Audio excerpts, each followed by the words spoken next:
Hello everyone, welcome to my channel Abhishrikaliya. और हम यहाँ पर आज स्टडी कर रहे हैं क्लास। यहाँ से है 9th स्टैंडर्ड की आपकी ये क्लास है। एनसीईआरटी की बुक है आपकी और चैप्टर नंबर 3 उसका हम आज स्टडी करने वाले हैं। 2 तक हम ऑलरेडी यहाँ पर पढ़ाई कर चुके हैं। प्राचीन भारत एवं ग्रीक दार्शनिक द्रव्य के अज्ञात अदृश्य रूपों से सदैव चकित होते रहे हैं। ठीक है। और इसमें ये डिटेल इसमें बताई जाती है स्टार्टिंग में कि किस तरीके से पहले इन चीजों के बारे में क्या मत थे। तो पदार्थ के विभाज्य के मत के बारे में भारत में बहुत पहले से यानी 500 ईसा पूर्व विचार व्यक्त किया गया था। भारत के जो दार्शनिक थे महर्षि कनाड ने प्रतिपादित किया कि यदि हम द्रव्य को विभाजित करते जाएं तो हमें छोटे छोटे कण प्राप्त हो जाएंगे। अंत में एक सीमा आएगी जब कण को पुनः विभाजित नहीं किया जा सकता, अर्थात वह सूक्ष्मतम कण अविभाज्य रहेगा। यह अविभाज्य सूक्ष्मतम कण को उन्होंने परमाणु कहा। एक अन्य भारतीय दार्शनिक थे पगुदा कात्यायन। उन्होंने इस मत को विस्तृत रूप में समझाया और कहा कि ये कण सामान्यतः संयुक्त रूप में पाए जाते हैं जो हमें द्रव्यों के भिन्न भिन्न रूपों को प्रदान करते हैं। लगभग इसी समय ग्रीक दार्शनिक डेमोक्रिटस और लियूसिपस से सुझाव दिया कि यदि हम द्रव्य को विभाजित करते जाएं तो एक ऐसी स्थिति आती है जब प्राप्त कण को पुनः विभाजित नहीं किया जा सकता, और इस अविभाज्य कण को उन्होंने परमाणु नाम दिया। ये सभी सुझाव दार्शनिक विचारों पर आधारित थे। इन विचारों की वैधता सिद्ध करने के लिए 18वीं शताब्दी तक कोई प्रयोग इसमें नहीं हुए थे। 18वीं शताब्दी के अंत तक वैज्ञानिकों ने तत्वों और यौगिकों के बीच के भेद को समझा और स्वाभाविक रूप से पता करने के इच्छुक हुए कि जो तत्व हैं वो क्यों संयोग करते हैं और क्या होता है उनके बीच में। वैज्ञानिक आंतवा एल लवाइजिए ने रासायनिक संयोग के 2 महत्वपूर्ण नियम को स्थापित किया, जिसमें रसायन विज्ञान को महत्वपूर्ण आधार यहाँ पर प्रदान किया। रासायनिक संयोजन के नियम। लवाइजिए और जोसेफ एल प्राउस्ट ने बहुत अधिक प्रायोगिक कार्यों के पश्चात रासायनिक संयोजन के नियम 2 नियम यहाँ पर प्रतिपादित किए। पहला था द्रव्यमान संरक्षण का नियम। जब रासायनिक परिवर्तन या रासायनिक अभिक्रिया संपन्न होती है तो क्या द्रव्यमान में कोई परिवर्तन होता है।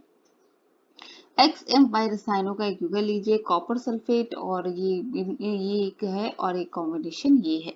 XMY युगलों की सूची में से किसी एक युगल के रसायन के अलग अलग विलयन जल में तैयार कीजिए। उपयुक्त तैयार युगल विलयनों में से Y के विलयन को एक शंक्वाकार फ्लास्क में तैयार कीजिए। X विलयन को एक छोटी परख नली में लीजिए। छोटी परख नली को विलयन युक्त फ्लास्क में इस प्रकार लटकाइए ताकि दोनों विलयन परस्पर मिश्रित न हो। तत्पश्चात फ्लास्क के मुख पर एक कार्क लगाइए और इस तरह की प्रोसेस हमको करनी है। यहाँ वाई वाला जो है इसमें लिया है और एक्स आपका विलयन आपने परख नली में लिया है। अंतर वस्तु युक्त फ्लास्क को सावधानी पूर्वक तोल लीजिए। अब फ्लास्क को झुकाकर इस प्रकार घुमाइए कि इसके विलयन परस्पर मिश्रित हो जाएं। अब इस फ्लास्क को पुनः तोल लीजिए। शंक्वाकार फ्लास्क में क्या अभिक्रिया हुई या आपने फ्लास्क में कॉर्क क्यों लगाया, कॉर्क लगाने से क्या क्या डिफरेंस है। द्रव्यमान संरक्षण के नियम के अनुसार किसी रासायनिक अभिक्रिया में द्रव्यमान का न तो सृजन किया जाता है न ही उसका विनाश होता है। दूसरा आता है आपका स्थिर अनुपात का नियम। कोई भी यौगिक दो या दो से अधिक तत्वों से निर्मित होता है। इस प्रकार प्राप्त यौगिकों में इन तत्वों का अनुपात स्थिर होता है, चाहे इसे किसी स्थान पर प्राप्त किया गया हो अथवा किसी ने भी इसे बनाया हो। यौगिक जल में हाइड्रोजन और ऑक्सीजन के द्रव्यमानों का अनुपात सदैव 1:8 होता है। यौगिक जल में हाइड्रोजन और ऑक्सीजन के द्रव्यमान का अनुपात कितना होता है, 1:8 होता है। चाहे जल का स्रोत कोई भी हो। इसी प्रकार 9 ग्राम जल का अपघटन करें तो सदैव 1 हाइड्रोजन और 8 ग्राम आपको ऑक्सीजन प्राप्त होगी।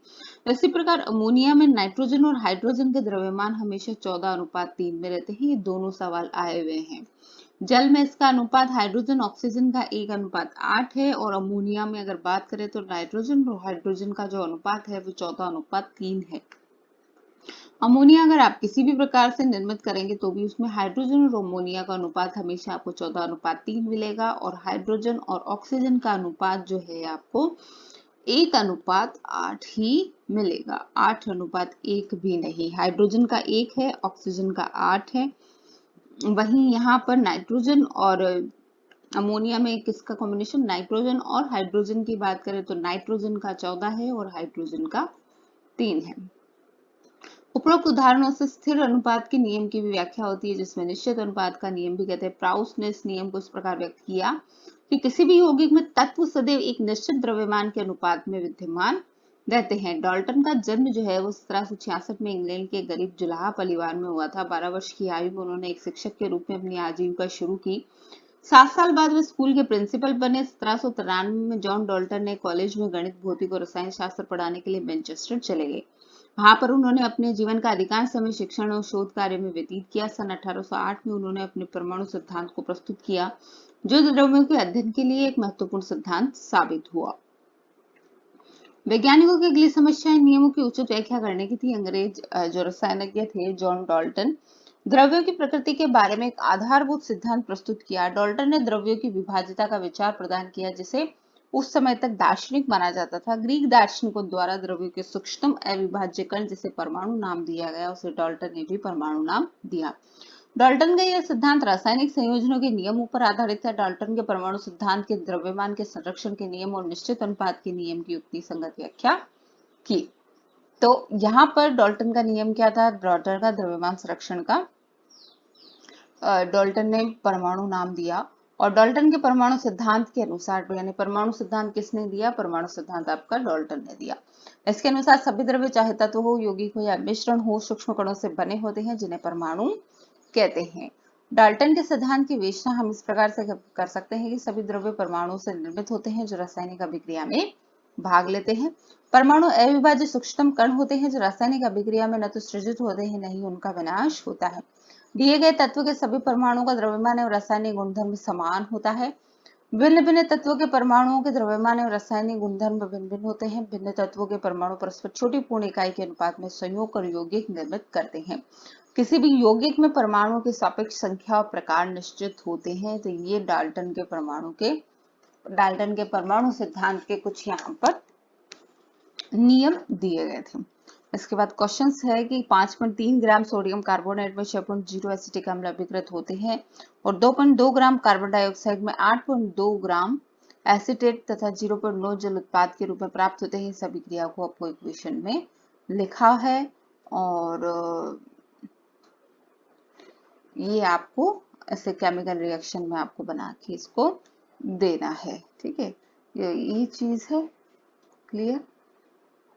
इसका सॉल्यूशन आपको यहाँ पर देना है। तो इसमें जो नियम है वो कौन सा है? द्रव्यमान संरक्षण का नियम यहाँ पर लागू हो रहा है। ठीक है, हाइड्रोजन और ऑक्सीजन के द्रव्यमान के अनुसार 1:8 में संयोग करके जल निर्मित करते हैं। 3 ग्राम हाइड्रोजन गैस के साथ पूर्ण रूप से संयोग करने के लिए कितनी ऑक्सीजन गैस के द्रव्यमान की आवश्यकता आपको होगी? तो यहाँ पर इसमें लिखा है कि हाइड्रोजन और ऑक्सीजन किस तरीके से करते हैं? 1:8 में यहाँ पर करते हैं।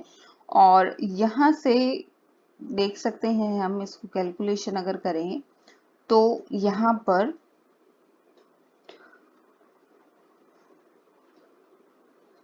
हाइड्रोजन कौन सा है? हाइड्रोजन और ऑक्सीजन का अनुपात कितना दिया है? 1:8 दिया है, जिसमें 1 क्या है? 1 तो हाइड्रोजन है और 8 क्या है? 8 यहाँ पर ऑक्सीजन है। इन दोनों के संयोग से जो गैस अब यहाँ पर बनती है, तो इसमें क्या लिखा है कि 3 ग्राम हाइड्रोजन गैस के साथ पूर्ण रूप से संयोग करने के लिए कितनी ऑक्सीजन चाहिए? तो 1 ग्राम के साथ में 8 चाहिए। अगर हम इसे ग्राम में कन्वर्ट करें, 1 ग्राम हाइड्रोजन के साथ में 8 ग्राम ऑक्सीजन जा रही है, तो 3 ग्राम के साथ में कितनी जाएगी? 8 × 3 8 है 24 ग्राम आपको यहाँ पर ऑक्सीजन की आवश्यकता होगी। ठीक है, ये इसका आपका आंसर है। डाल्टन के परमाणु सिद्धांत का कौन सा अभिग्रहित द्रव्यमान के संरक्षण के नियम का परिमाण है? तो डाल्टन के सिद्धांत का दूसरा अभिग्रहित जो है, सेकंड वाला, यहाँ पर वो जो है वो द्रव्यमान संरक्षण के नियम का परिमाण है। क्योंकि इसमें क्या है कि परमाणु अविभाज्य सूक्ष्म कण होते हैं, जो रासायनिक अभिक्रिया में न तो सृजित होते हैं और ना ही उनका विनाश होता है, यानी ये द्रव्यमान के संरक्षण का परिणाम है। ठीक है, डाल्टन के परमाणु सिद्धांत का कौन सा अभिग्रहित निश्चित अनुपात के नियम की व्याख्या करता है? तो यह चौथा जो अभिग्रहित था, यहाँ पर अभिग्रहित 5 6 ये वाला किसी भी यौगिक के परमाणुओं की सापेक्ष संख्या एवं प्रकार जो है वो निश्चित होता है। यानी इसका मतलब क्या हो गया कि निश्चित अनुपात के नियम की ये व्याख्या करता है कि किसी भी यौगिक के परमाणु की सापेक्ष संख्या और प्रकार जो है वो निश्चित होते हैं।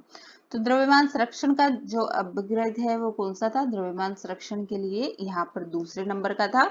और अनुपात वाला जो था, अनुपात संरक्षण वाली जो बात की थी, अनुपात के नियम की व्याख्या वो करी थी आपके 6th नंबर के पोस्टुलेट ने। ठीक है। परमाणु क्या होता है कि आपने कभी किसी इमारत की दीवार बनते देखा है? दीवारों से एक कमरा तथा कई कमरों के समूह से एक इमारत निर्मित होती है। उस विशाल इमारत की रचनात्मक इकाई क्या है?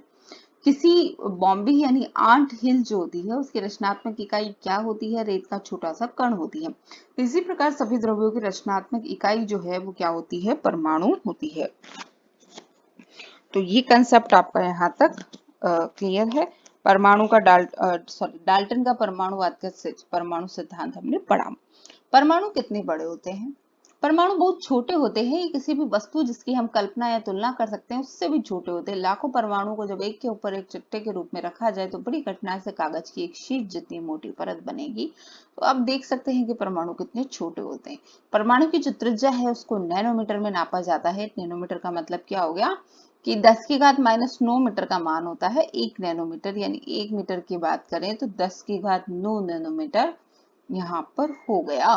तो ये आपका यहाँ से सवाल बनता है। ये मैंने पहले भी कहा था, नैनोमीटर को लेके ये संख्या पूछी जाती है कि 1 नैनोमीटर का मान कितना होता है। तो 1 नैनोमीटर का मान होता है 10 की घात -9 मीटर होता है। ये यूनिट भी आप साथ में ध्यान रखें। यहाँ पर त्रिज्या दी गई है कि हाइड्रोजन परमाणु की त्रिज्या 10 की घात -10 होती है। जल अणु की 10 की घात -9, हीमोग्लोबिन 10 की घात -8, 10 की घात -4 रेड कण चींटी जो होती है वो 10 की घात -3 मीटर में होती है और सेब जो है 10 की घात -1 मीटर में होता है। जब परमाणु का आकार इतना सूक्ष्म है कि हम इसे नगण्य मान सकते हैं तो हम इसके बारे में क्यों सोचें? हम इसके बारे में इसलिए सोचते हैं क्योंकि हमारा पूरा विश्व ही परमाणुओं से बना है। चाहे हम उन्हें देख सकें या न देख सकें, फिर भी वे यहाँ विद्यमान हैं। और जब हम आधुनिक तकनीकों की सहायता से तत्वों के सतहों की आवर्धित प्रतिबिंबों को दिखा सकते हैं जिनमें उपस्थित परमाणु जो है वो साफ दिखाई देते हैं।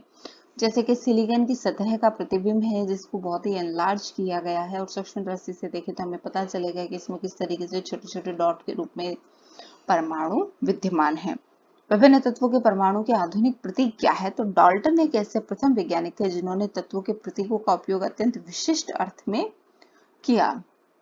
जब उन्होंने किसी तत्व के प्रतीक का प्रयोग किया तो यह प्रतीक उस तत्व की एक निश्चित मात्रा की ओर इंगित करता था, अर्थात यह प्रतीक तत्व के एक परमाणु को प्रदर्शित करता था। बर्जिलियस ने तत्वों के ऐसे प्रतीकों का सुझाव दिया जो उन तत्वों के नामों के एक या दो अक्षरों से प्रदर्शित होता है।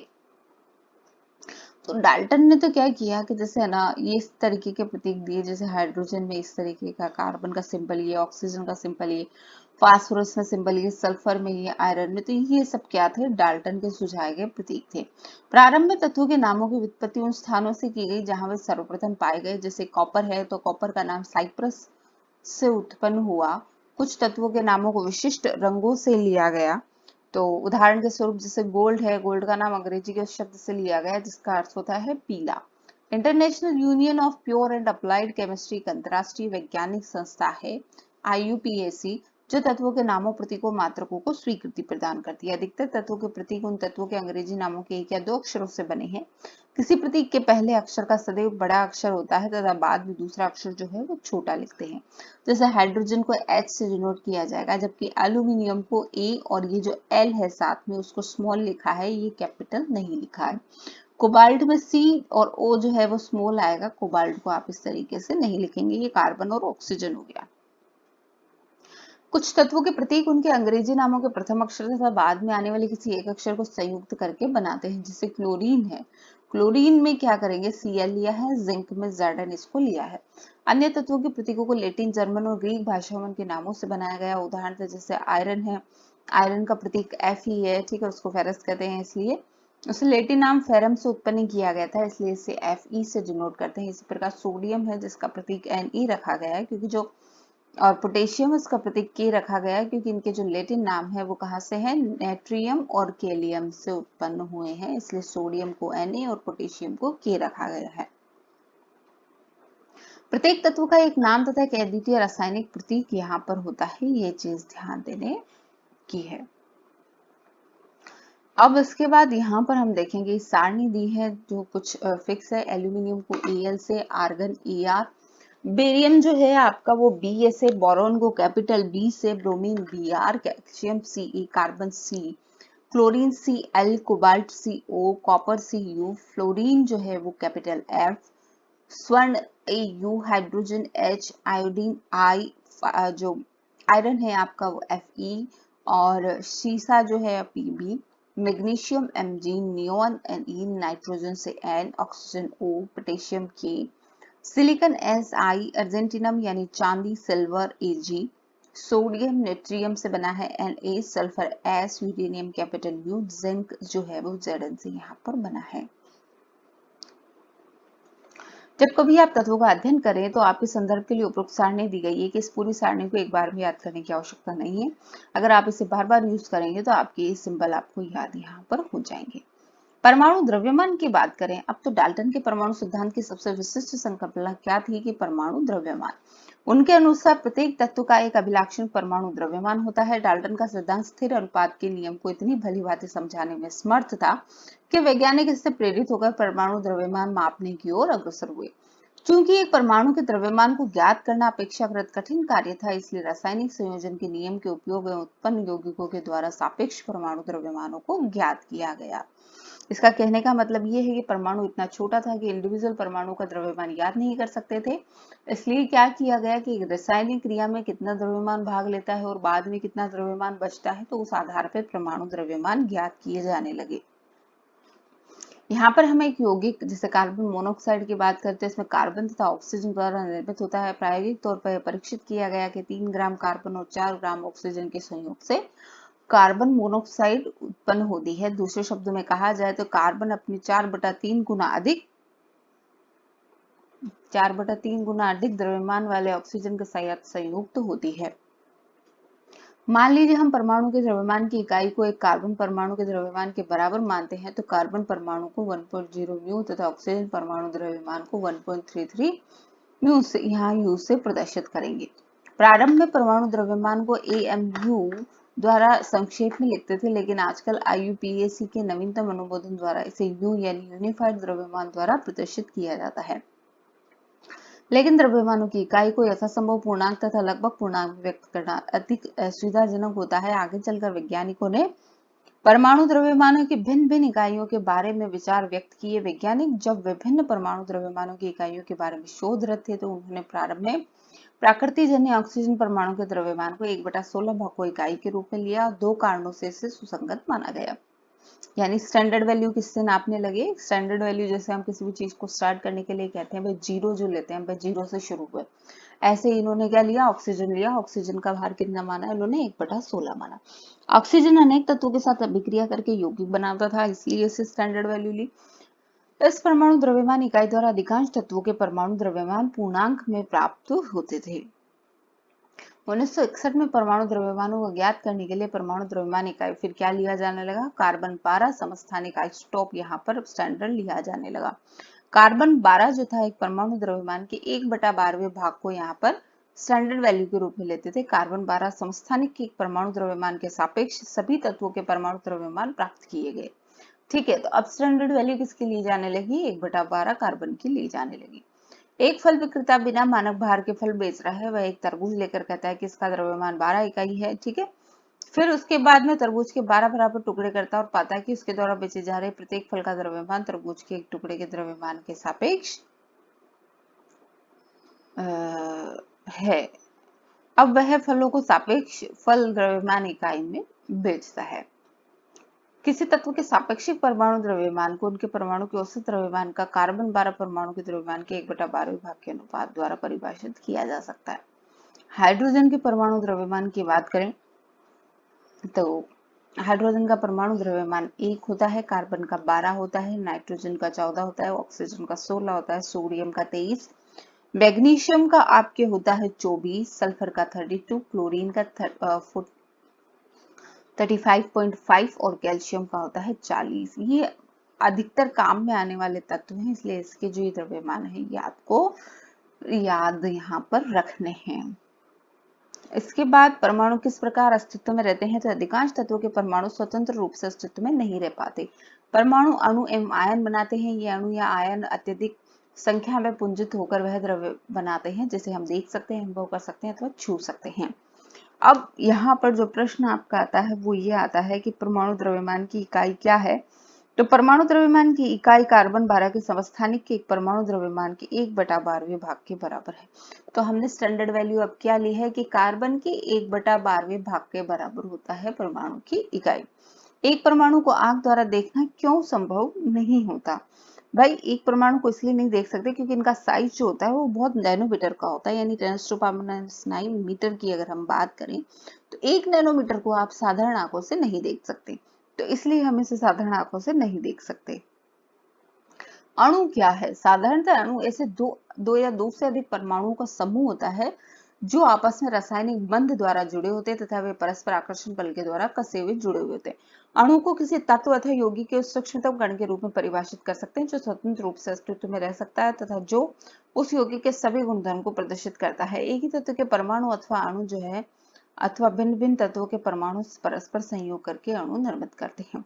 तत्वों के अणु की बात करें तो किसी तत्व के अणु एक ही प्रकार के परमाणु द्वारा संरचित होते हैं। आर्गन, हीलियम इत्यादि जैसे अनेक तत्वों के अणु उसी तत्व के केवल एक परमाणु द्वारा निर्मित होते हैं, लेकिन अधिकांशतः धातुओं में ऐसा नहीं होता है। उदाहरणतः ऑक्सीजन अणु 2 ऑक्सीजन परमाणु से बनता है, इसलिए इसे द्विपरमाणु कहते हैं। ठीक है, ये कोई समझाने वाली बात नहीं है इतना, जैसा मैं पढ़ रही हूँ स्पीड से, क्योंकि इसमें अगर आपको हम लोग जैसे 11th मतलब 9th तो हम पढ़ नहीं रहे, कंपटीशन के लेवल की हम तैयारी कर रहे हैं, तो उस हिसाब से ये स्पीड आपकी बिल्कुल सही है अगर आपको पढ़ना है तो। ठीक है, तो बात ऑक्सीजन की आ रही थी, तो ऑक्सीजन जो है वो 2 परमाणु से मिलकर यह बना है, इसलिए इसे O2 कहते हैं। इसी के स्थान पर अगर 2 के स्थान पर 3 होता है तो ऑक्सीजन को हम O3 लिखेंगे और उसे हम कहेंगे ओजोन। ठीक है, ऑक्सीजन के जो परमाणु है उसमें कितने परमाणु हैं? ऑक्सीजन के अणु में 2 परमाणु है तो इसे ऑक्सीजन कहते हैं, द्विपरमाणु। और ऑक्सीजन में अगर 3 परमाणु संयोग करेंगे तो वो क्या कहलाएगी? आपकी ओजोन गैस यहाँ पर कहलाएगी। ठीक है, किसी अणु की संरचना में प्रयुक्त होने वाले परमाणुओं की संख्या को उसकी क्या कहते हैं? परमाणुकता कहते हैं। अणु की संरचना में प्रयुक्त होने वाले परमाणुओं की संख्या उस अणु की क्या कहलाती है? परमाणुकता कहलाती है।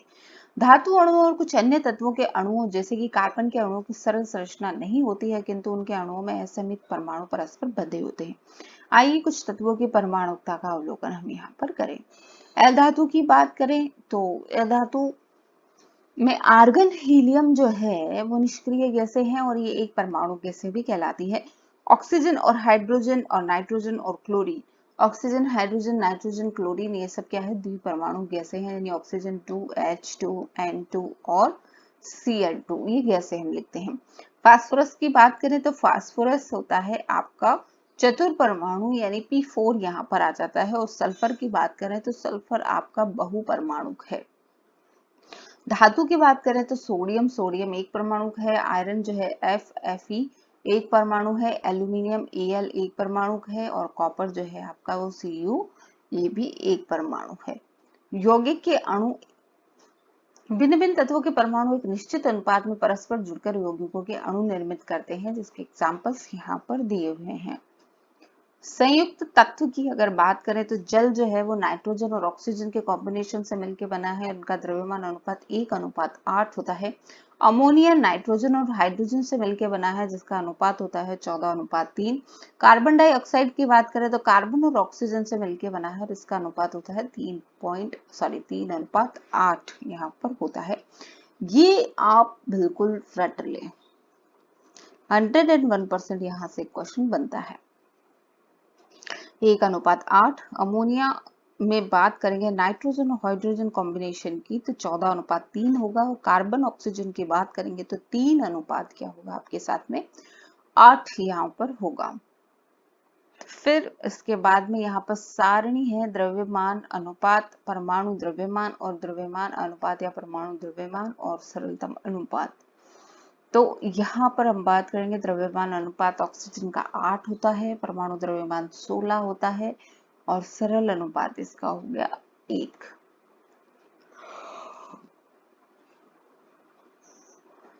इस प्रकार जल में प्रयुक्त परमाणु की संख्याओं का अनुपात यानी H अनुपात O कितना हो गया, 2:1 यहाँ पर हो गया। और यहाँ जो था जल, उसमें हाइड्रोजन और ऑक्सीजन 1:8 था। यहाँ इन्होंने दिया है जल अणु में प्रयुक्त परमाणुओं की संख्या का अनुपात 2। नेक्स्ट हम देखेंगे कि अब आयन क्या होता है। ठीक है, आयन की यहाँ पर बात करें तो धातु एवं अधातु युक्त यौगिक आवेशित कणों से बने होते हैं। इन आवेशित कणों को आयन कहते हैं। आयन एक आवेशित परमाणु तथा परमाणु का एक ऐसा समूह होता है जिस पर नेट आवेश विद्यमान होता है। ऋण आवेश जिस पर विद्यमान होता है उसे ऋण आवेश कहते हैं और धन आयन जिस पर विद्यमान होता है उसे धन आयन कहते हैं। इसके बाद यहाँ पर हम एक एग्जाम्पल लेंगे सबसे पहले NaCl का, जहां पर हम देखेंगे कि Na पर प्लस उपस्थित है जो धनायन है और क्लोरीन पर ऋणायन उपस्थित है तो ये ऋणायन है। परमाणुओं के समूह जिन पर नेट आवेश विद्यमान हो उसे बहु परमाणु आयन कहते हैं। हम आयनों के निर्माण के बारे में यहाँ पर भी जानकारी प्राप्त करेंगे। आयनिक यौगिक क्या होते हैं, जैसे आयनिक यौगिकों का नाम दिया है तो कैल्शियम ऑक्साइड की यहाँ पर बात की है जिसमें कैल्शियम और ऑक्सीजन होते हैं और द्रव्यमानों का अनुपात इनका 5:2 होता है। मैग्नीशियम सल्फाइड की बात करें तो मैग्नीशियम और सल्फर के कॉम्बिनेशन से ये बनता है और 3:4 इसका अनुपात होता है। सोडियम क्लोराइड की अगर बात करें तो सोडियम और क्लोरीन से मिलकर बना है जिसका अनुपात 23:35 यहाँ पर होता है। रासायनिक सूत्र है, किसी यौगिक का रासायनिक सूत्र उसके संघटक का प्रतीकात्मक निरूपण होता है। भिन्न भिन्न यौगिकों के रासायनिक सूत्र सरलता पूर्वक लिखे जा सकते हैं।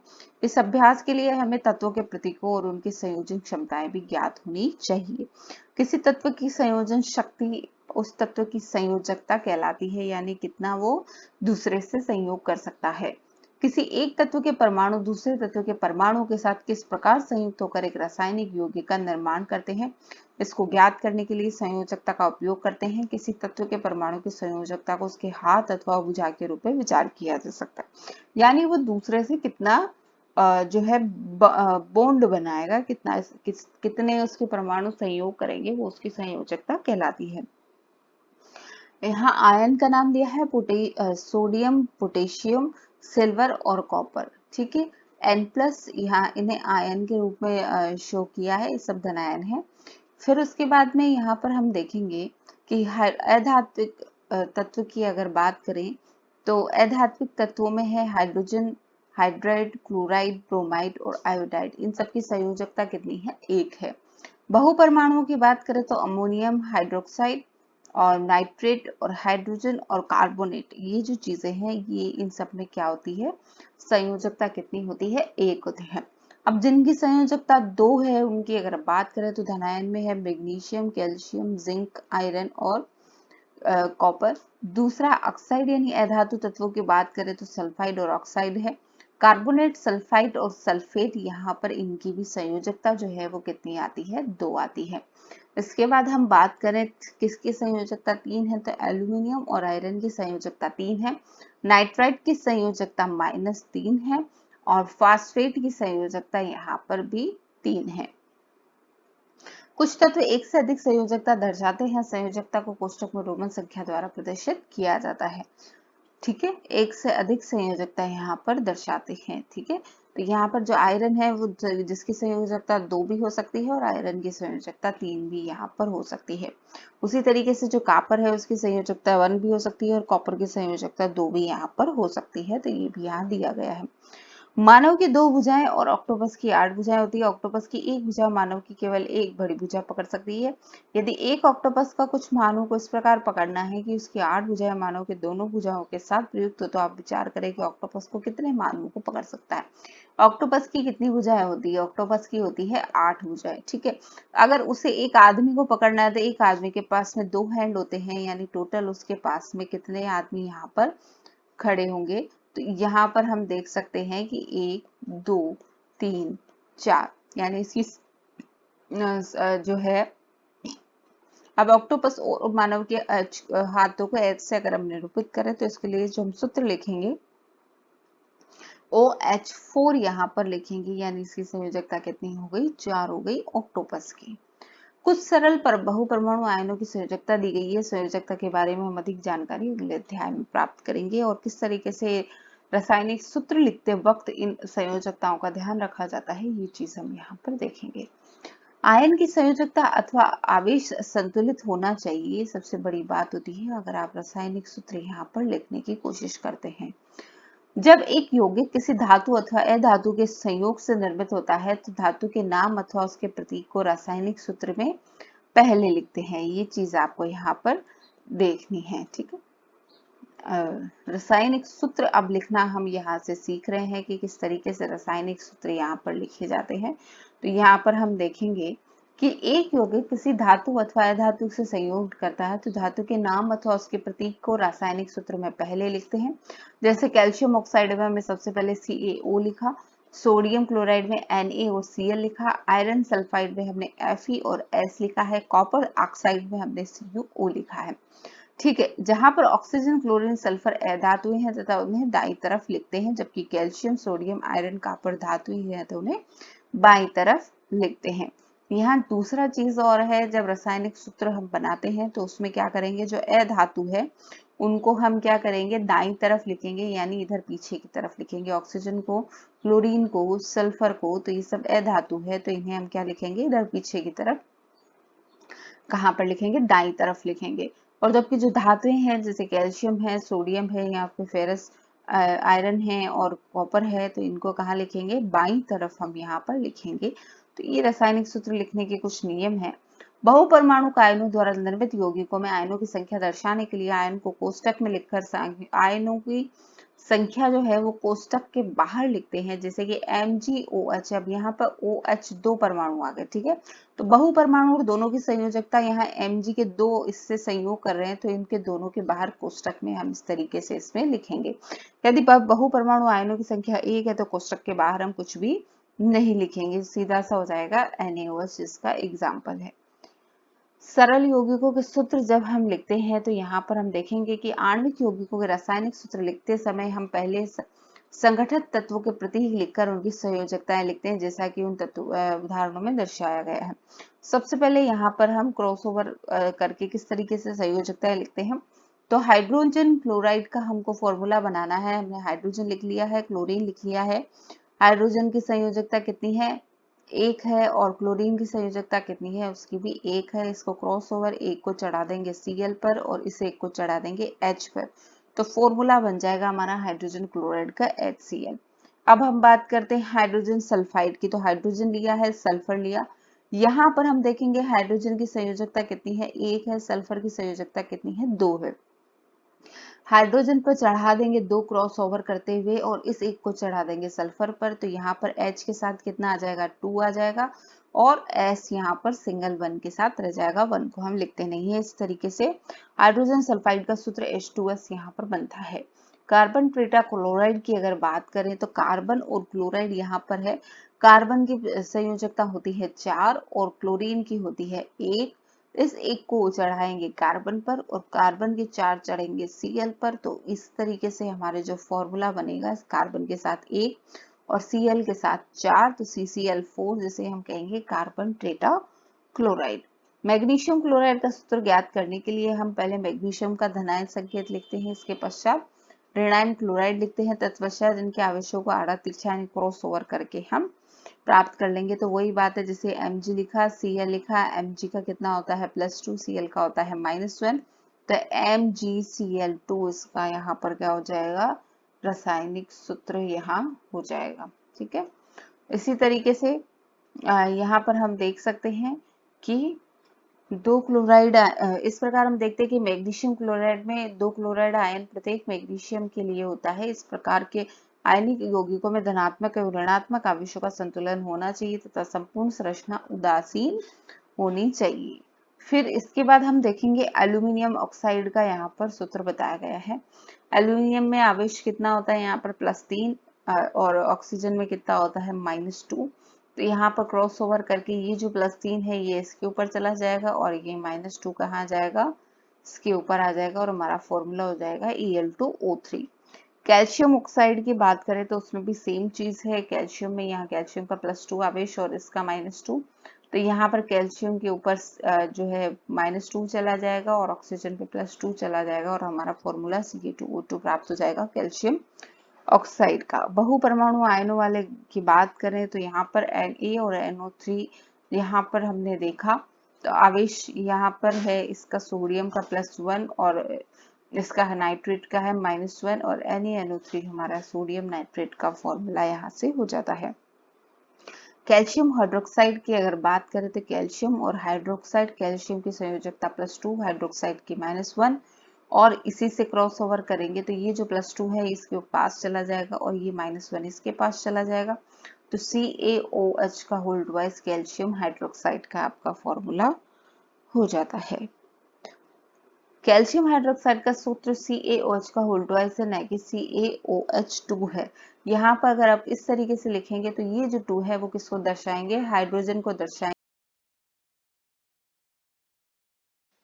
जब सूत्र में एक ही आयन के 2 या 2 से अधिक आयन हो तब हम उनके लिए कोष्ठक का उपयोग करते हैं। यहाँ पर OH जो है वो कोष्ठक में रखकर पादांक हमने यहाँ 2 लगाया है, जो है निर्दिष्ट करता है कि कैल्शियम परमाणु के साथ 2 हाइड्रोक्सिल समूह जुड़े हैं। दूसरे शब्दों में कैल्शियम हाइड्रोक्साइड में ऑक्सीजन हाइड्रोजन दोनों के 2-2 परमाणु है। सोडियम कार्बोनेट का फॉर्मूला इन्होंने इसी तरीके से बनाया है। इसी तरीके से यहाँ पर हम देख सकते हैं कि अमोनियम सल्फेट का फॉर्मूला यहाँ पर इन्होंने बनाया है। इसके बाद सोडियम ऑक्साइड का फॉर्मूला आपको यहाँ पर बनाना है।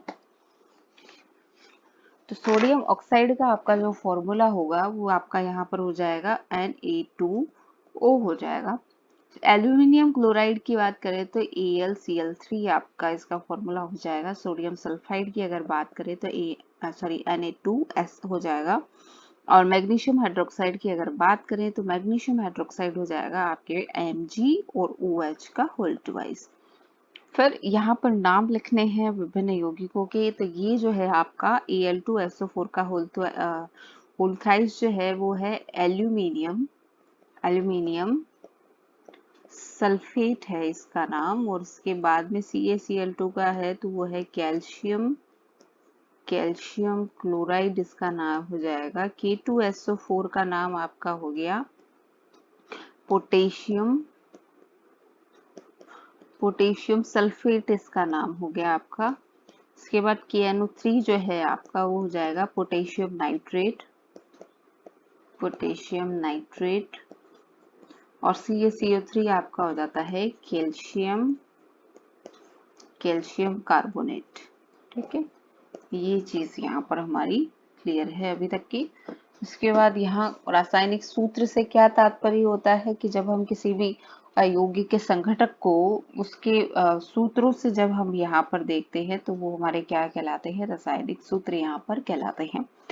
निम्न में कितने परमाणु यहाँ पर विद्यमान हैं, तो यहाँ हम देखेंगे कि H2S में 2 तो हाइड्रोजन है आपके, ठीक है, और एक आपका इसमें क्या है, सल्फर है, यानी टोटल परमाणुओं की संख्या कितनी हो गई, यहाँ पर 3 हो गई। PO4-3 में यहाँ पर क्या हो गया, फास्फोरस का कितना है, 1 है, और ऑक्सीजन का कितने हो गए, ऑक्सीजन के हो गए यहाँ पर 4, तो टोटल कितना हो गया, 5 परमाणु इसके अंदर उपस्थित है। आणविक द्रव्यमान और मोल संकल्पना की बात करें तो अनुभाग 3.22 में हमने ऑलरेडी पढ़ा है कि किस तरीके से हम आणविक द्रव्यमानों का परिकलन किया जा सकता है। किसी पदार्थ का आणविक द्रव्यमान उसके सभी संघटक परमाणुओं के द्रव्यमानों का योग यहाँ पर होता है। फिर उसके बाद यहाँ पर हम देखेंगे कि एग्जाम्पल में कि H2O के सापेक्ष आणविक द्रव्यमान का परिकलन कीजिए, जिसका सॉल्यूशन यहाँ पर दिया हुआ है कि आणविक द्रव्यमान कितना होता है जल का, तो आपका होता है 18U, इसे आप सीधा भी याद रख सकते हैं। नाइट्रिक अम्ल की बात करें तो नाइट्रिक अम्ल का जो है टोटल कितना हो गया, 63U, ये एग्जाम में दिया हुआ होता है। ठीक है, सूत्र इकाई द्रव्यमान, किसी पदार्थ का सूत्र इकाई द्रव्यमान उसके सभी संघटक परमाणु के परमाणु द्रव्यमानों का योग होता है। सूत्र द्रव्यमान का परिकलन उसी प्रकार करते हैं जिस प्रकार हमने आणविक द्रव्यमान का परिकलन किया। अंतर सिर्फ इतना है कि यहाँ पर हम उस पदार्थ के लिए सूत्र इकाई का उपयोग करते हैं जिसके संघटक आयन होते हैं, यानी सोडियम क्लोराइड NaCl। इसके इकाई सूत्र द्रव्यमान का परिकलन निम्न प्रकार से कर सकते हैं, A × 23U, A × 35.5U, यानी 58.5, इस तरीके से हम इसके सूत्र द्रव्यमान का परिकलन करेंगे। अब CaCl2 का यहाँ पर एग्जाम्पल लिया, ठीक है। तो कैल्शियम का परमाणु द्रव्यमान कितना है, 40 है। क्लोरीन का कितना है, 35.5 है। मगर क्लोरीन के कितने हैं, यहाँ पर 2 है, यानी 35.5 2 बार है। तो यहाँ हम, और 40 वाला कितना है, एक ही बार है। तो एक बार 40 और 2 बार 35.5, दोनों का जब टोटल करेंगे हम तो कितना आ जाएगा, 111 यू यहाँ पर आ जाएगा। तो इस तरीके से हम यहाँ पर द्रव्यमान का परिकलन करेंगे। अब ये आप बॉक्स यहाँ पर देखिए, ये बॉक्स बहुत ही इंपॉर्टेंट है। कार्बन परमाणु का मोल, एक मोल, ठीक है। एक मोल में कार्बन परमाणु यहाँ पर कितने होते हैं, एक मोल कार्बन परमाणु में 6.02 इंटू 10 की घात 23 कार्बन के परमाणु और 12 ग्राम कार्बन होती है।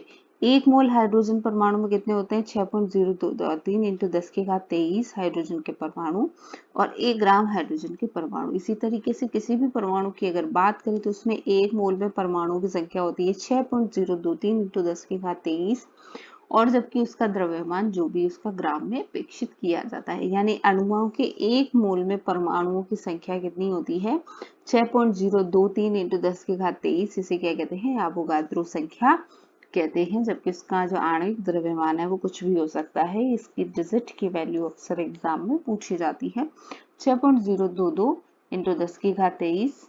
इसे हम याद रख सकते हैं।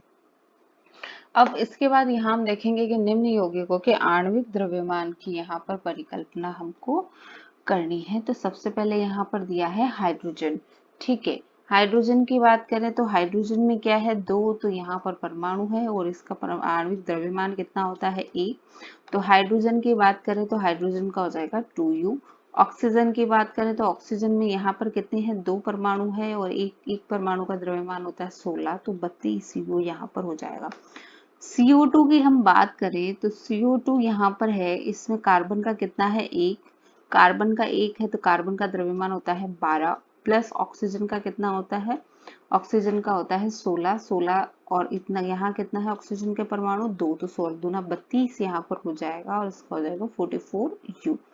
इसके बाद में CH4 की अगर बात करें हम तो कार्बन का कितना है 12 और ऑक्सीजन के कितने हैं, सॉरी हाइड्रोजन के कितना है, एक द्रव्यमान होता है पर यहाँ पर परमाणु कितने हैं, 4, तो 12 प्लस 4 कितना हो गया, 16। इसी तरह C2H6 की बात करें तो C2 यानी 12 इंटू 12 2 प्लस 6 इंटू 1 और 12 दूना 24 प्लस 6 और इसमें कितना हो गया आपका ये 30, और इस तरीके से बाकी का भी हम यहाँ पर निकाल सकते हैं। सूत्र इकाई द्रव्यमान का परिकलन यहाँ पर कीजिए कि Zn का परमाणु द्रव्यमान इन सब का दिया है, तो यहाँ पर ZnO का हमें सूत्र द्रव्यमान यहाँ पर जो है निकालना है, ठीक है।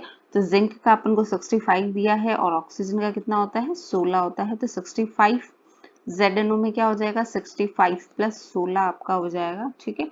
उसके बाद में Na2 का करें तो Na का 23 दिया है और 2 बार है तो 23 इंटू 2 प्लस ऑक्सीजन का कितना हो जाएगा, 16 हो जाएगा।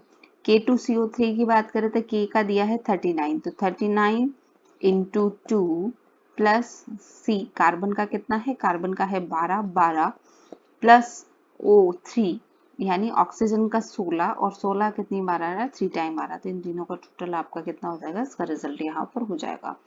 मोल संकल्पना की अगर बात करें हम यहाँ पर तो मोल संकल्पना में हम देखेंगे कि यहाँ पर सबसे पहले जल की अभिक्रिया ली है कि हाइड्रोजन के 2 अणु ऑक्सीजन के 1 अणु के साथ अभिक्रिया करके जल के 2 अणु निर्मित करते हैं। हाइड्रोजन अणु के 4 U ऑक्सीजन अणु के 32 U के साथ संयोग कर 36 U जल अणु निर्मित करते हैं। इससे हम निष्कर्ष निकाल सकते हैं कि हम किसी पदार्थ की मात्रा उसके द्रव्यमान अथवा उसके परमाणु की संख्या से अभिलक्षित करते हैं, परंतु एक रासायनिक अभिक्रिया समीकरण से अभिक्रिया में भाग लेने वाले परमाणु अथवा अणु की संख्या सीधे प्राप्त की जा सकती है। इसलिए पदार्थ की मात्राओं का ज्ञान उनके द्रव्यमान के आधार पर उनके सापेक्ष अणुओं तथा परमाणुओं की संख्या के आधार पर प्राप्त करना अधिक सुविधाजनक हुआ।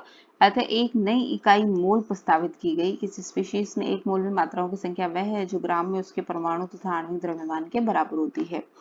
किसी पदार्थ में एक मोल कणों की संख्या निश्चित होती है और उसका मान जो होता है 6.022 इंटू 10 की घात 3 होता है। मैंने कहा था ये जो इम्पोर्टेंट है से आप याद रखें। इसे अवोगाद्रो संख्या इसे कहते हैं या अवोगाद्रो स्थिरांक जिसे भी कहते हैं, जिसे एल नॉट से यहाँ निरूपित करते हैं। यह नाम इटली के एक वैज्ञानिक थे एमिलियो अवोगाद्रो, उनके सम्मान में ये नाम यहाँ पर रखा गया है। एक मोल में परमाणु की संख्या होती है 6.022 इंटू 10 की घात 23। जैसे एक दर्जन में 12 होते हैं या एक रूस में 144 होते हैं, ठीक उसी तरह एक मोल में परमाणु की संख्या 6.022 इंटू 10 की घात 23 होती है। फिर इसके बाद यहाँ पर हम कहते हैं कि किसी विशिष्ट पदार्थ के एक मोल में द्रव्यमान क्या होता है, निश्चित होता है। किसी पदार्थ के एक मोल का द्रव्यमान उसके सापेक्ष परमाणु अणु के बराबर होता है। किसी तत्व का परमाणु द्रव्यमान उस तत्व के द्रव्यमान को परमाणु द्रव्यमान इकाई में प्रदान करता है। किसी तत्व के परमाणु के एक मोल का द्रव्यमान, जिसको मोलर द्रव्यमान कहते हैं, हमें उसे संख्यात्मक मान को लेना पड़ेगा, परंतु इकाई को यू से जी में परिवर्तित करना होगा। परमाणु के मोलर द्रव्यमान को ग्राम परमाणु द्रव्यमान भी कहते हैं। उदाहरणतः हाइड्रोजन परमाणु का जो द्रव्यमान होता है वो 1 यू होता है, तो हाइड्रोजन का ग्राम परमाणु द्रव्यमान कितना होगा, 1 ग्राम यहाँ पर होगा। एक यू हाइड्रोजन में केवल एक हाइड्रोजन परमाणु होता है। 1 ग्राम हाइड्रोजन में उसके 1 मोल परमाणु होते हैं, यानी उसमें 6.022 इंटू 10 की घात 23 हाइड्रोजन के परमाणु होते हैं। इसी प्रकार 16 यू ऑक्सीजन में केवल एक ऑक्सीजन परमाणु होता है, अतः 16 ग्राम ऑक्सीजन में उसके 1 मोल परमाणु होंगे, अर्थात 6.022 इंटू 10 की घात 23 ऑक्सीजन के परमाणु होंगे। यानी जब एक मोल की बात की जाएगी ऑक्सीजन की, तो उसमें बात होगी 16 ग्राम की, द्रव्यमान की बात करें तो 16 यू की, और परमाणु संख्या की बात करें तो 6.022 इंटू 10 की घात 23 की यहाँ पर बात होगी। ये कंसेप्ट क्लियर है। मैं फिर से रिपीट करूंगी कि अगर हम ऑक्सीजन के एक अणु की बात करते हैं तो वहां पर एक मोल में परमाणुओं की संख्या की बात होगी तो 6.022 इंटू 10 की घात 23 की बात हो रही है। अगर ग्राम की बात करें तो 16 ग्राम ऑक्सीजन की बात हो रही है एक परमाणु में, और अगर हम द्रव्यमान की बात करें तो 16 यू यहाँ पर हो रही है एक ऑक्सीजन के परमाणु में। किसी अणु के ग्राम अणु द्रव्यमान अथवा मोलर द्रव्यमान को प्राप्त करने के लिए हम इसके संख्यात्मक मान जो उसके अणु द्रव्यमान के बराबर होता है को उपरोक्त की तरह रखते हैं, परंतु हमें इकाई को यू से जी में परिवर्तित करना होगा। हम पहले ही जल के अणु द्रव्यमान का परिकलन कर चुके हैं, जिसका मान कितना होता है, 18 यू होता है। ये चीज आप डायरेक्टली याद करें तो बहुत ही बढ़िया बात है। यहाँ से हमें यह प्राप्त होता है कि 18 यू जल में जल का केवल कितना अणु होता है, केवल और केवल एक अणु होता है। यानी 18 ग्राम जल में जल के 1 मोल अणु होते हैं, अर्थात उसमें 6.022 इंटू 10 की घात 23 जल के अणु होते हैं। रसायनिज्ञों को अभिक्रियाओं को संपन्न कराने के लिए परमाणु तथा अणुओं की संख्याओं की आवश्यकता होती है। इसके लिए उन्हें द्रव्यमान ग्रामों में संख्याओं के साथ संबंधित करना पड़ता है। तो अब हम बात करेंगे यहाँ पर मोल को किसमें कन्वर्ट करेंगे, ग्राम सापेक्ष द्रव्यमान में। तो 1 मोल बराबर यहाँ पर एवोगाड्रो संख्या 6.022 इंटू 10 की घात 23 में हम इसे कन्वर्ट कर सकते हैं। 1896 में विलियम ऑस्टवाल्ड ने मोल शब्द प्रस्तावित किया था, जो एक लैटिन शब्द मोल से व्युत्पन्न होता है, जिसका अर्थ होता है ढेर, यानी हीप और पाइल। किसी पदार्थ के परमाणु तथा अणुओं के ढेर के रूप में इसको विचार किया गया था। 1967 में मोल इकाई स्वीकार कर ली गई, जो परमाणु तथा अणुओं की वृहद संख्या को निरूपित करने का सबसे सरलतम उपाय यहाँ पर था। इसके बाद हम देखेंगे कि किस तरीके से चीजें कन्वर्ट होती है। तो यहाँ पर हमें क्या कन्वर्ट करना है, 52 ग्राम हीलियम को यहाँ पर कन्वर्ट करना है। तो 52 ग्राम हीलियम की यहाँ पर बात हुई है। तो द्रव्यमान कितना होता है हीलियम का, 4 यू होता है, और ग्राम की बात करें तो 4 ग्राम यहाँ पर इसका द्रव्यमान होगा। और मोलों की संख्या बात करें तो एक मोल की संख्या जो है, सॉरी, एक मोल किसके बराबर होगा अपना यहाँ पे 4u के बराबर या 4g के बराबर यहाँ हो जाएगा। इसे सिंपली भी आप कन्वर्ट कर सकते हैं। तो 54 में कितना होगा, 52 है, 54 52 है, तो 52 में कितना होगा, इसे 4 से डिवाइड कर लेंगे और फिर जो भी आएगा डिजिट उसको 6.022 इंटू 10 की घात 23 से हम मल्टीप्लाई कर लेंगे। तो ये आपके यहाँ पर संख्या इसकी आ जाएगी, मोलों की संख्या। ठीक है, इसके बाद यहाँ पर एक और एग्जाम्पल इसमें दिए हुए हैं, बहुत सारे अणुओं की संख्या कैलकुलेशन के हिसाब से आप इसे देख सकते हैं कि किस तरीके से हम द्रव्यमान संख्या, मोल और द्रव्यमान अणुओं की संख्या को हम निकाल सकते हैं। एक चीज इसमें फिर से मैं बता दूं आपको, अगर फिर से कंफ्यूजन हो तो यहाँ पर आप देख सकते हैं कि हमने हाइड्रोजन का कंसेप्ट लिया है। सिंपली हाइड्रोजन के एक परमाणु, एक अणु में क्या होता है, एक यू, ये तो हो गया उसका द्रव्यमान। 1 ग्राम में अगर पूछे और 1 मोल की अगर बात करें तो इसी का मान होगा 1 मोल, और 1 मोल में हमने पढ़ा है कितना होता है 6.0222 इंटू 10⁻23। ये चीज आपको याद रखनी है। यही बात ऑक्सीजन की करें तो ऑक्सीजन का जो परमाणु होता है उसमें क्या होता है, एक अणु ऑक्सीजन जो होती है, एक अणु ऑक्सीजन में कितना होता है 16 ग्राम होता है। अगर उसको द्रव्यमान में बात करें तो 16 यू है। 16 यू क्या है, इसका द्रव्यमान है एक अणु का ऑक्सीजन की, ठीक है। और इसी की बात करें तो यही क्या है, 16 यू क्या है, 1 मोल है। और इस 1 मोल में कितनी है परमाणुओं की संख्या, तो आपकी है 6.022 इंटू 10⁻23। यहाँ पर परमाणुओं की संख्या होती है 16 ग्राम ऑक्सीजन में, 16 यू द्रव्यमान वाली ऑक्सीजन में, या फिर ऑक्सीजन के एक अणु में परमाणु की संख्या 6.022 इंटू 10⁻3 यहाँ पर होती है। ये यहाँ पर क्लियर है। यदि कार्बन परमाणु के 1 मोल द्रव्यमान जो है, 1 मोल का द्रव्यमान 12 ग्राम है, तो कार्बन के एक परमाणु का द्रव्यमान कितना होगा, एक परमाणु का द्रव्यमान यहाँ पर पूछा है। तो 1 मोल में कितने होते हैं परमाणु, 1 मोल में परमाणु हो गए आपके 6.022 इंटू 10⁻23, तो कितने हो गए 1 मोल में हो गए। अब ये तो कह रहा है कि एक परमाणु में कितना होगा, तो कितना हो जाएगा 1 अपॉन आपका हो जाएगा 6.1 मोल में कितना हो गया 12 ग्राम हो गया, तो आपका एक परमाणु में कितना हो जाएगा, तो 12.6.022 इंटू 10⁻23। ये जो भी आपका रिजल्ट आता है इसका रिजल्ट होगा। किस में अधिक परमाणु होंगे, 100 ग्राम सोडियम में या 100 ग्राम लोहे में होंगे। तो यहाँ पर हम देख सकते हैं कि परमाणु किसमें सबसे अधिक होंगे, तो नाइट्रोजन में यहाँ पर बात करें कितना है 23 है, और Fe की बात करें तो यहाँ पर 56 म्यू है। तो यहाँ पर 56 म्यू का मतलब क्या हो गया कि 56 ग्राम यहाँ पर एक बात हो गई, और इसको कन्वर्ट करेंगे तो इसमें 23 ग्राम एक बात होगी। तो 100/23 करके देखेंगे तो इसमें कितने डिजिट कितना आ रहा है हमारे नंबर, 23 20 × 100, तो लमसम 4 पॉइंट समथिंग इसका आंसर आना चाहिए। और इसमें अगर बात करें तो यहाँ पर 2 पॉइंट समथिंग ही आ जाएगा। 100/56 जब हम करेंगे तो ज्यादा किसका आ रहा है, ज्यादा आपका इसमें आ रहा है सोडियम का, ठीक है। तो आपका आंसर क्या होगा कि सोडियम में परमाणु की संख्या जो है वो 100 ग्राम लोहे से क्या होगी, अधिक होगी। अब यहाँ पर हमने क्या सीखा इस चैप्टर में, ये चीज हम यहाँ पर देखते हैं। किसी भी अभिक्रिया में अभिकारक उत्पादों के द्रव्यमान का योग परिवर्तनीय रहता है, द्रव्यमान के संरक्षण का नियम कहलाता है। एक शुद्ध रासायनिक यौगिक में तत्व हमेशा द्रव्यमानों के निश्चित अनुपात में विद्यमान होते हैं, इस निश्चित अनुपात का नियम कहते हैं। तत्व का सूक्ष्म कण परमाणु होता है जो स्वतंत्र रूप से प्राय नहीं रह सकता तथा उसके सभी रासायनिक गुणधर्मों को प्रदर्शित करता है।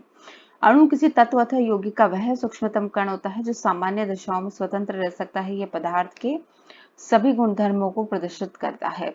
यदि किसी यौगिक का रासायनिक सूत्र उसके सभी संगठनों, तत्वों और संयोग वाले सभी तत्वों के परमाणु की संख्या को यहाँ पर दर्शाता है। परमाणु का वह पुंज जो आयन की तरह व्यवहार करता है उसे बहुपरमाणु आयन कहते हैं। उनके ऊपर एक निश्चित आवेश होता है। आणविक यौगिकों के रासायनिक सूत्र प्रत्येक तत्व की संयोजकता द्वारा निर्धारित होते हैं। आयनिक यौगिकों में प्रत्येक आयन के ऊपर आवेशों की संख्या द्वारा यौगिकों के रासायनिक सूत्र ज्ञात किए जाते हैं। वैज्ञानिक भिन्न भिन्न तत्वों के परमाणु के द्रव्यमानों की तुलना करने के सापेक्ष परमाणु द्रव्यमान स्केल का उपयोग करते हैं। कार्बन 12 समस्थानिक के परमाणु का सापेक्ष द्रव्यमान 12 निर्दिष्ट किया गया है। सभी तत्वों के परमाणु का सापेक्ष द्रव्यमान कार्बन 12 के परमाणु के द्रव्यमान के साथ तुलना करके प्राप्त किया जाता है। यानी कार्बन 12 को कौन सी वैल्यू माना है, स्टैंडर्ड वैल्यू यहाँ पर माना है। 6.022 इंटू 10⁻23 जो है या आपका अवोगाद्रो स्थिरांक जिसे एन नॉट से हम लोग शो करते हैं, जो कि 12 ग्राम विद्यमान कार्बन 12 के परमाणुओं की संख्या है। यानी प्रत्येक परमाणु के एक मोल में प्रत्येक अणु के एक मोल में परमाणुओं की संख्या जो होती है वो कितनी होती है? 6.022 इंटू 10⁻23, जिसे अवोगाद्रो संख्या भी हम कहते हैं। एक मूल पदार्थ की वह मात्रा है जिसमें कणों की संख्या जो है कार्बन 12 के ठीक 12 ग्राम विद्यमान परमाणुओं के बराबर होती है। पदार्थ के एक मोल परमाणु का द्रव्यमान उसका क्या कहलाता है? मोलर द्रव्यमान कहलाता है। तो ये आपके इंपॉर्टेंट फैक्ट्स थे। अब इसके बाद हम इसके क्वेश्चन आंसर्स पर चलेंगे। ठीक है, तो क्वेश्चन आंसर हम सबसे पहले यहाँ पर देखेंगे। क्वेश्चन नंबर 1 आपका यहाँ पर शुरू होता है। ऑक्सीजन एवं बोरोन युक्त यौगिक के नमूनों में विश्लेषण द्वारा यह पाया गया कि 0.06 ग्राम बोरोन और 0.144 ग्राम ऑक्सीजन है। उस यौगिकों के प्रतिशत संघटक का भारात्मक परिकलन कीजिए। तो यहाँ पर हम देखते हैं कि यौगिक के नमूने का कुल भार कितना दिया है? 0.24 यहाँ पर हमें टोटल भार दिया है। बोरोन की बात करें तो दिया है 0.096 और ऑक्सीजन की बात करें तो ऑक्सीजन दिया है 0.144 इसमें यहाँ पर दिया है। अब इन सब का टोटल कितना हो गया? तो इसमें सबसे पहले किसका निकालना है? ऑक्सीजन है उस यौगिक का प्रतिशत संघटक का भारात्मक रूप में परिकलन यहाँ पर कीजिए। तो सबसे पहले बोरोन की हम यहाँ पर बात करेंगे तो बोरोन के लिए 0.096 और यौगिक का टोटल भार कितना हो गया? तो इन सब का टोटल हम करेंगे तो हमारे पास आएगा 0.24। ये 0.24 से हम इसे डिवाइड कर देंगे और प्रतिशत निकालना तो 100 से गुणा कर देंगे। ठीक इसी तरह ऑक्सीजन के लिए क्या करेंगे? 144 को 0.24 से डिवाइड करके 100 से यहाँ मल्टीप्लाई कर देंगे। वैसे ही मल्टीपल चॉइस में आपके पेपर में ये चीजें नहीं आती है, तो ये चीज आपको यहाँ पर डिटेल से नहीं देखनी है। बस हमने चैप्टर पढ़ा था तो मैंने एक क्वेश्चन आपको यहाँ पर करके बता दिया। अब यहाँ पर आ जाइए कि रासायनिक सूत्र डायरेक्टली पूछे जाते हैं। मैग्नीशियम क्लोराइड की अगर बात करें तो मैग्नीशियम क्लोराइड जो है आपका आता है MgCl2। कैल्शियम क्लोराइड CaCl2 की बात होगी। कॉपर नाइट्रेट जो है CuNO3 की यहाँ पर बात हो जाएगी। CuNO3 का होल ट्वाइस यहाँ पर कॉपर नाइट्रेट में हो जाएगा। ठीक है, एल्यूमिनियम क्लोराइड की अगर हम बात करेंगे तो AlCl3 यहाँ पर हो जाएगा। कैल्शियम कार्बोनेट की अगर बात करें तो कैल्शियम कार्बोनेट जो है हमारे पास में CaCO3 यहाँ पर हो जाता है। ठीक है, तो ये चीज यहाँ पर क्लियर है। इसके बाद यहाँ पर नेक्स्ट देखेंगे विद्यमान तत्वों के नाम बताइए। तो बुझा हुआ चूना जो है आपका वो कैल्शियम ऑक्साइड होता है। ठीक है, तो इसमें क्या होगा? एक तो कैल्शियम होगा और एक ऑक्सीजन यहाँ पर उपस्थित होगी। CaO इसका फॉर्मूला है। हाइड्रोजन ब्रोमाइड की बात करें तो HBr है, इसमें हाइड्रोजन और दूसरा कौन सा? ब्रोमीन इसमें उपस्थित है। बेकिंग पाउडर की बात करें यानी खाने का सोडा होता है आपका NaHCO3 जिसमें होता है। NaHCO3 में अब आप देख सकते हैं यहाँ पर इसमें एक तो सोडियम है, एक हाइड्रोजन है और एक कार्बन है और एक ऑक्सीजन आपका यहाँ पर उपस्थित है। पोटेशियम सल्फेट की बात करें तो पोटेशियम सल्फेट है आपका K2SO4। तो K2SO4 में इसमें एक तो पोटेशियम है, एक सल्फर है और एक ऑक्सीजन इसमें उपस्थित है। निम्नलिखित पदार्थों के मोलर द्रव्यमान का परिकलन कीजिए। तो मोलर द्रव्यमान यहाँ पर आपको निकालना है C2H5 का। कार्बन का कितना होता है? 12, तो 2 × 12 प्लस H × 1, ये आपका टोटल कितना हो गया? 26 हो गया। ठीक है, सल्फर की अगर बात करें तो सल्फर में कितना होता है? S8, इसका जो है द्रव्यमान संख्या बोलेंगे उसको। द्रव्यमान कितना होता है? तो 8 × 32 यहाँ पर होता है और इसका रिजल्ट आपका ये आएगा। फास्फोरस अणु की अगर बात करें तो जो फास्फोरस अणु का द्रव्यमान यहाँ 31 दिया है, यानी सिंपली 31 × 4 आपको यहाँ पर करना है। हाइड्रोक्लोरिक में हाइड्रोजन का तो 1 हो जाएगा। ठीक है, प्लस क्लोरीन का कितना होता है? 35.1 और दोनों ही 1 1 है तो दोनों का कितना हो गया? 36.1 इसका रिजल्ट हो गया। नाइट्रिक अम्ल की बात करें तो हाइड्रोजन का तो 1 ही होता है, नाइट्रोजन का आपका हो गया यहाँ पर 14 और ऑक्सीजन की यहाँ 3 है क्योंकि, तो 3 × 16 करके हम इसका टोटल यहाँ पर निकालेंगे। अब इनमें 1 मोल नाइट्रोजन परमाणु द्रव्यमान क्या होगा? ठीक है, तो यहाँ पर हम देख सकते हैं कि जो 1 मोल नाइट्रोजन परमाणु में, यहाँ पर आप कैलकुलेशन कर लीजिए कि 1 मोल में कितने होते हैं परमाणु। 6.02 इंटू 10⁻23 से 4 मोल होगा तो इसको 4 से मल्टीप्लाई कर लेंगे, और 10 होगा तो जो भी है इसकी कैलकुलेशन आप करके देख सकते हैं। उसके बाद यहाँ पर नेक्स्ट हम देख सकते हैं कि मोल में परिवर्तित कैसे करते हैं 12 ग्राम ऑक्सीजन गैस को। तो 12 ग्राम ऑक्सीजन गैस को यहाँ पर हम चेंज करने के लिए क्या करेंगे, मोलर द्रव्यमान निकालेंगे। अब सबसे पहले तो ऑक्सीजन गैस का, ठीक है।